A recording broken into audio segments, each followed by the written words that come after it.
만왕의 왕이 되어주시고 이 세상을 통치하시고 다스리시는 하나님, 오늘도 새 나라 주시고 새로운 생명 주셔서 주 앞에 예배하는 날도 허락하여 주심을 진심으로 감사합니다. 비록 날씨가 춥고 또 우리를 움츠리게 들게 만들지만 하나님을 향한 마음만큼은 하나님 어느 때보다도 하나님 기쁨으로 주께 나아갈 수 있는 우리 모두가 되어볼 수 있도록 허락하여 주옵소서. 아버지, 이 시대에 무엇이 진리고 거짓인지, 무엇이 가짜고 거짓인지 알 수 없는 시대 속에 살아갑니다. 눈에 보여지는 것으로만 판단하고 살아갈 수 없는 시대가 되어져 버렸습니다. 들려지는 소문은 수많은 정보와 지식을 소리를 가지고 분별할 수 있는 시대는 점점 사라져가고 있습니다. 하나님이 주신 말씀 앞에 깨어있게 도와주시고 영적인 분별력을 하나님께서 허락하여 주옵소서. 때가 오래되어졌으면 그만큼 우리들이 믿음과 신앙에 자라갈 수 있기를 원합니다. 그리스도의 초보를 버리고 장성한 자, 온전한 자리까지 나아갈 수 있도록 성령 하나님 도와주시고 인도하여 주시옵소서. 그러므로 우리들에게 믿음이 깊어져 가게 하시고 신앙이 깊어져서 주의 마음을 품고 세상을 바라볼 수 있기를 원하오니, 여호와 하나님 아버지, 우리 가운데에 주의 마음을 품고 살아갈 수 있는 성도 되줄 수 있도록 은혜를 허락하여 주시옵소서. 하나님 앞에 예배하는 날들이 가까웠습니다. 내일은 어린아이와 장년에 이르기까지 같이 모여 하나님을 찬양하고자 원합니다. 아버지, 위선된 찬양이 되지 말게 하시옵소서. 거짓된 찬양이 되지 말게 도와주옵소서. 정말 진심으로 하나님을 사랑하고 온 마음을 다하는 찬양이 되게 도와주옵시고, 찬양 가운데 임하시는 하나님을 우리가 만날 수 있도록 성령 하나님 임재하여 주시옵소서. 오늘도 우리 가운데 함께해 주시기를 소망하며 예수 그리스도 이름으로 간절히 기도합니다. 아멘. 요한계시록 13장입니다. 요한계시록 13장 1절부터 10절까지 우리 오늘 본문 말씀인데요. 이번 주까지는 우리가 요 주일날 요한계시록 계속 보고 있잖아요. 복습하는 그런 의미였다면 다음 주는 아마 예습하는 시간이 되지 않을까 싶습니다. 우리들에게 또 이렇게 매일 성경을 통해서 주일날 계속 보고 있는 요한계시록을 또 같이 볼 수 있게 해주시니 참 제 개인적으로는 되게 좋더라고요. 그래서 또 한번 복습하게 하고 또 예습하게 하셔서 우리 또 성도들에게 요한계시록을 통해 주시고자 하시는 그 무엇이 확실히 있구나, 이런 생각을 해보게 되어집니다. 우리 1절부터 10절까지 우리 한 목소리로 우리 같이 읽겠습니다. 내가 보니 바다에서 한 짐승이 나오는데 뿔이 10이요 머리가 7이라. 그 뿔에는 10왕관이 있고 그 머리들에는 신성모독하는 이름들이 있더라. 내가 본 짐승은 표범과 비슷하고 그 발은 곰의 발 같고 그 입은 사자 입 같은데 용이 자기의 능력과 보좌와 큰 권세를 그에게 주었더라. 그의 머리 하나가 상하게 죽게 된 것 같더니 그 죽게 되었던 상처가 나음에 온 땅이 놀랍게 여겨 짐승을 따르고 용이 짐승에게 권세를 주므로 용에게 경배하며 짐승에게 경배하여 이르되 누가 이 짐승과 같으냐, 누가 능히 이와 더불어 싸우리요 하더라. 또 짐승이 과장되고 신성모독을 말하는 입을 받고 또 42달 동안 일할 권세를 받으니라. 짐승이 입을 벌려 하나님을 향하여 비방하되 그의 이름과 그의 장막 곧 하늘에 사는 자들을 비방하더라. 또 권세를 받아 성도들과 싸워 이기게 되고 각 족속과 백성과 방언과 나라를 다스리는 권세를 받으니 죽임을 당한 어린 양의 생명책에 창세 이후로 이름이 기록되지 못하고 이 땅에 사는 자들은 다 짐승에게 경배하니라. 누구든지 귀가 있거든 들을지어다. 사로잡힐 자는 사로잡혀갈 것이요 칼에 죽을 자는 마땅히 칼에 죽을 것이니 성도들의 인내와 믿음이 여기 있느니라. 아멘. 아멘. 이제 여러분들이 이제 요한계시를 쭉 계속 보고 있으니 이제 어떤 단어가 톡 튀어나오면 이거는 이런 거구나 기본적으로 알게 되었을 겁니다. 특히 42달 이런 숫자는 우리가 살고 있는 마지막 시대를 얘기를 하는 거구나, 이제 이렇게 여러분들이 이제 알게 되어졌을 거라고 생각이 되어집니다. 이처럼 이렇게 요한계시를 보면 어떤 단어 하나하나는 이렇게 통일되게 이것을 나타내는 그런 단어를 점점 우리는 알 수 있게 되어주죠. 우리가 지금 12장까지 보고 지금 13장을 지금 들어가는데, 지금까지 요한계시록을 통해서 이 땅의 상황을 바라보게 되어지면 정말 이 세상은 소망이 없는 세상인 것 같아요. 이미 언제 끝날지 모르는 전쟁과 또 자연재해, 또 하늘에서 쫓겨난 마귀들이 끝까지 이 세상에게 분풀이라도 하듯이 믿지 아니하는 자들을 계속 도전에 공격해오는 그런 상황이 우리가 살고 있는 이 시대이기 때문에, 정말 우리가 살고 있는 이 세대의 세상에 어떤 소망이 있을까 싶을 정도로 그런 세상인 것을 우리는 보게 되어지죠. 그래서 어쩜 전도서에서 솔로몬이 노래했던 것처럼 정말 이 세상은 헛되고 헛되다 이러지 않을까 싶습니다. 그럼에도 불구하고 요한계시록의 지금 현재 12장까지 이 세상이 어떤 세상인지 밝혀진 것을 보면은 참 소명이 없는 세상이지만, 소망이 없는 세상이지만, 또 베드로전서를 보면은 베드로가 이렇게 얘기를 하고 있어요. 우리 주 예수 그리스도 아버지 하나님을 찬송하리로다. 그러면서 우리가 예수를 믿고 거듭난 사람들에게는 산 소망을 줬다. 죽은 소망이 아니라. 소망은 소망인데 죽은 소망이 있고 산 소망이 있구나. 죽은 소망은 그냥 이 세상 살다가 내가 육신이 죽으면 같이 사라져 버리는 그런 소망이에요. 하지만 살아있는 소망은 내가 죽어도 그 소망이 이루어지고 끝까지 가는 것. 그래서 베드로는 이 산 소망이 있는데 이거를 썩지 않고 더럽지 않고 하늘에 간직하는 것, 하나님 장차 우리가 하나님 나라 갔었을 때에 주고자 하시는 하나님의 귀한 것이다라고 그렇게 이야기를 하고 있습니다. 이런 면에서 오늘 우리가 같이 읽고 있는 요한계시록은 하나님 믿는 성도들에게 세상이 어떤 세상인지 이해시키고, 그리고 온 세상을 온전히 바라볼 수 있는 시각을 열어주고, 정말 소망이 없는 이 세상 가운데 왜 우리가 그럼에도 불구하고 하나님의 말씀을 붙잡고 견디고 이겨내야 되어지는지 그것을 알게 해주는 것이 요한계시록의 말씀이죠. 그 어저께 말씀까지 말씀을 보면은 그 12장에 여자의 남은 후손과 싸우는 용이 바다 위에 바닷가에 서 있더라. 이제 이렇게 끝났는데, 이제 그 용은 우리가 잘 알다시피 하늘에서 쫓겨난 사단입니다. 근데 오늘 그 13절에 1절에 내가 보니 바다에서 한 짐승이 나오는데 뿔이 10이요 머리가 7이더라. 사단 앞으로 두 짐승이 등장을 합니다. 그 두 짐승이 어디서 나오냐 그러면 땅에서 등장하고 바다에서 등장하는데, 오늘 먼저 바다에서 한 짐승이 올라옵니다. 10뿔을 가졌고 머리가 7개고 뿔에는 면류관을 썼고, 그리고 머리에는 하나님을 모독하는 이름이 써있더라. 이렇게 기록이 되어 있어요. 지난번에 주일 예배 드릴 때 이 부분 다룰 때 말씀을 드렸을 거예요. 이 환상은 사도 요한만 본 게 아니라 다니엘서를 읽으면 다니엘서 안에서도 이 짐승에 대한 이야기가 등장하는 것을 이제 보게 되어지죠. 그래서 다니엘서 7장을 보게 되져 버리면 하나님이 다니엘에게 이 짐승이 무엇인지 해석을 해줘요. 다니엘도 궁금했겠죠. 도대체 처음 보는 저 짐승이 무엇인지 누가 그걸 알겠어요. 근데 하나님이 다니엘서 7장을 통해서 얘기해 주십니다. 이게 뭐라고 한다는 거가. 쭉 얘기를 들어보면 그 바다에서 올라온 짐승은 세상의 권세, 세상의 권세인 것을 하나님은 다니엘을 통해서 알려주죠. 그러니 구약에 있는 말씀을 알고 있었던 사도 요한은 자기가 본 환상을 통해서 사단 앞으로 올라오는 그 짐승이 어떠한 것인지 아마 직감적으로 알았을 겁니다. 그렇구나. 저 사단이 짐승에게 오늘 권력을 주고 힘을 주는데 그것이 세상이 권력 가지고 있는 그 권력이구나라고 한다는 것을 아마 사도 요한은 직감적으로 알았을 겁니다. 자, 그런데 그 짐승의 힘이 얼마나 센지 6절과 7절에 보면 이렇게 얘기합니다. 짐승이 입을 벌려 하나님을 향하여 비방하되 그의 이름과 그의 장막 곧 하늘에 사는 자들을 비방하더라.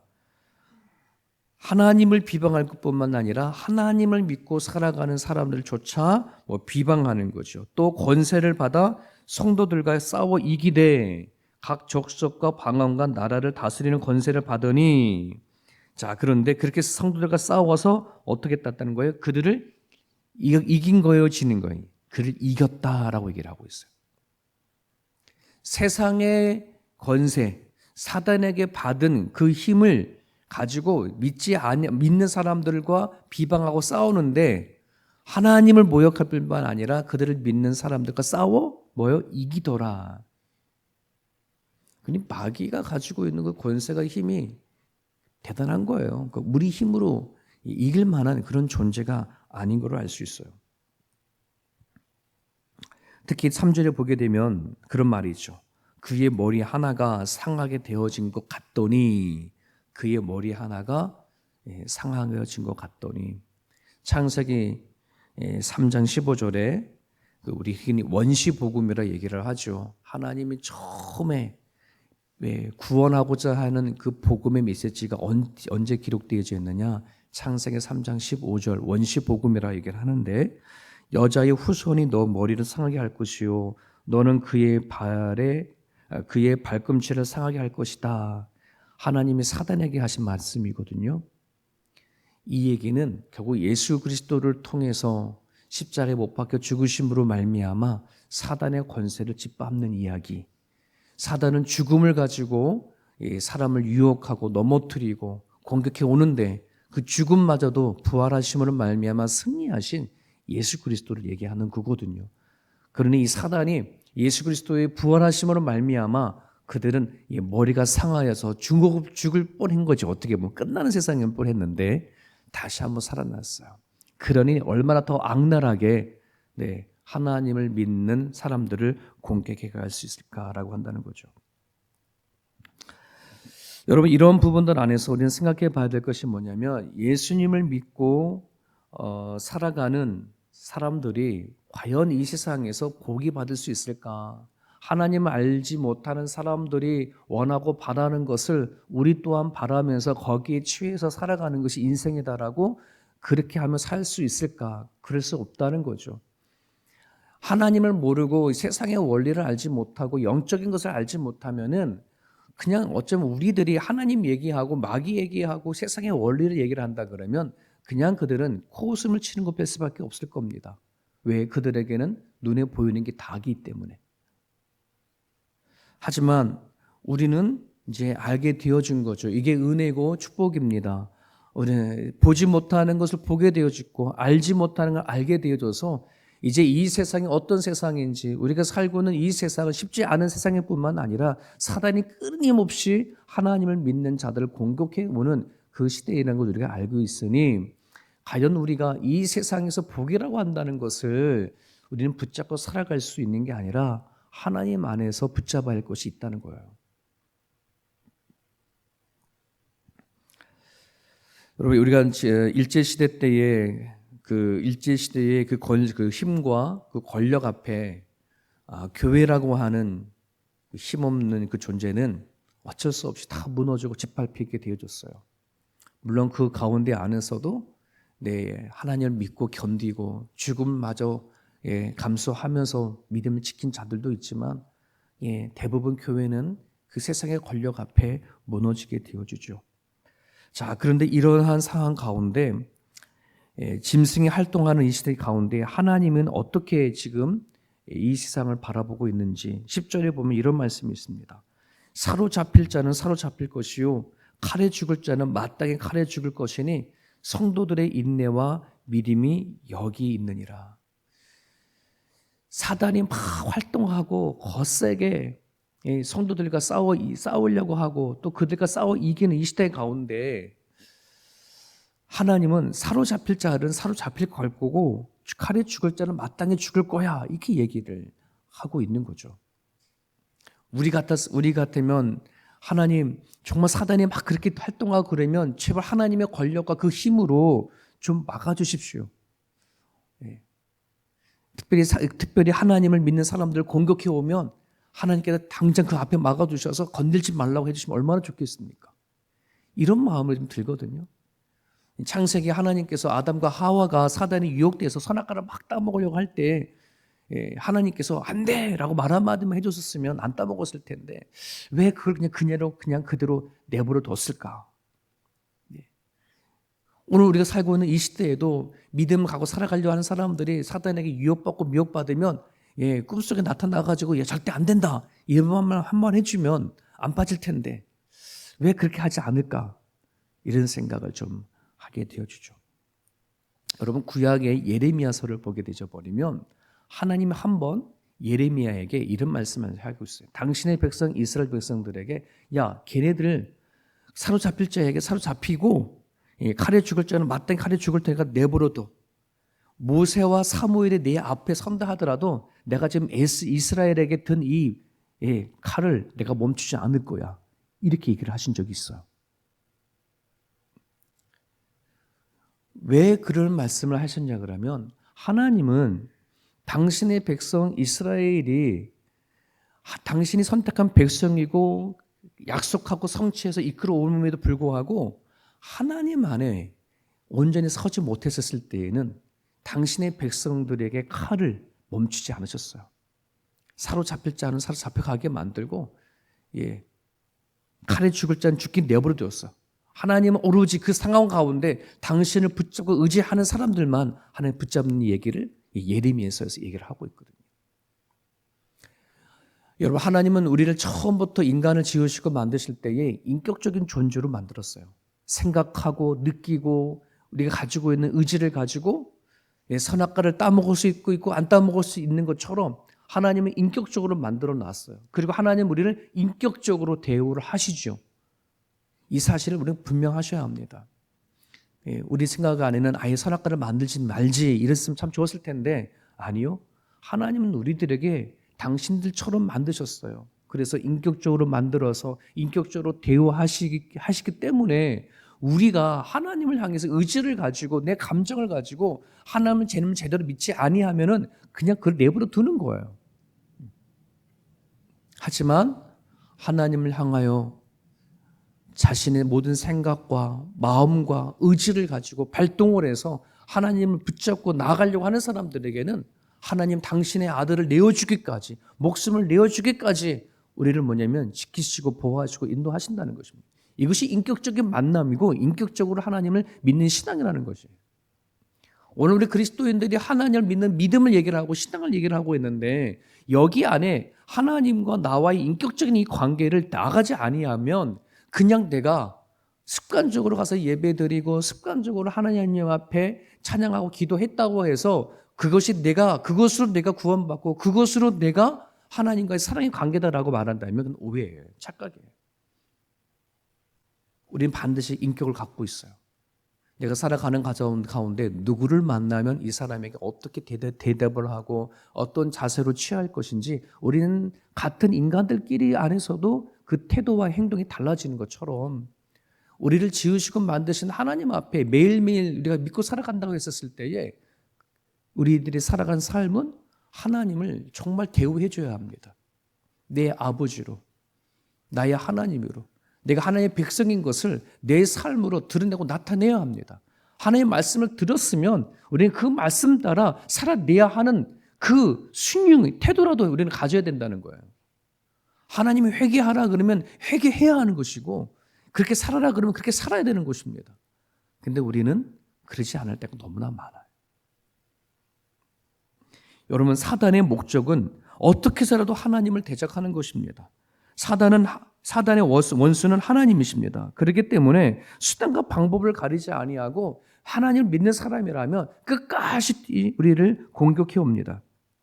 돈으로도 건강, 출세, 성공, 정치, 종교, 사람들 모든 방법을 통해서라도 하나님과 우리들의 관계를 끌어들이려고 공격해 온다는 거죠.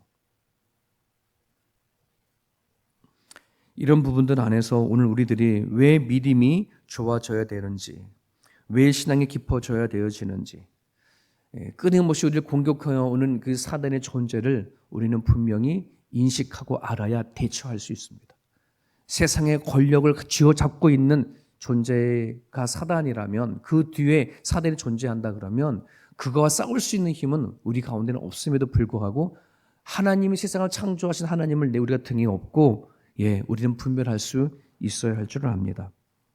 세상을 살아가는데 절대적으로 필요한 것이 만몬이라고 얘기해 드린 적이 있습니다. 이 만몬이 우리에게 접근해 올 때에 땅에 속하고 땅에 속한 자와 또 하늘에 속한 자는 그거를 다루는 자세가 분명히 다를 거라고 생각이 되어집니다. 여러분, 내가 무엇을 오늘 붙잡고 살아가야 되어지는지, 세상의 만몬이냐 아니면 나를 지으시고 만드신 하나님이냐, 이것을 우리는 인격적으로 반드시 반응하며 살아갈 수 있기를 간절히 바랍니다.